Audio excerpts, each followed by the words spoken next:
The kind little bird. One sunny morning, a tiny bird found a piece of bread. She was very hungry, but then she saw a baby squirrel crying.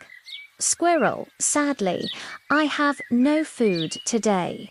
The little bird thought for a moment, then gave her bread. The squirrel smiled. Thank you, little bird. Later that day, the bird was tired and hungry. She flew back to her nest and fell asleep.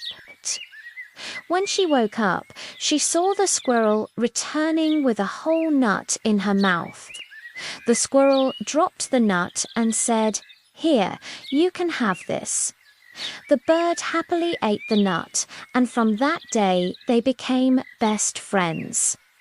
Moral sharing brings happiness and new friendships.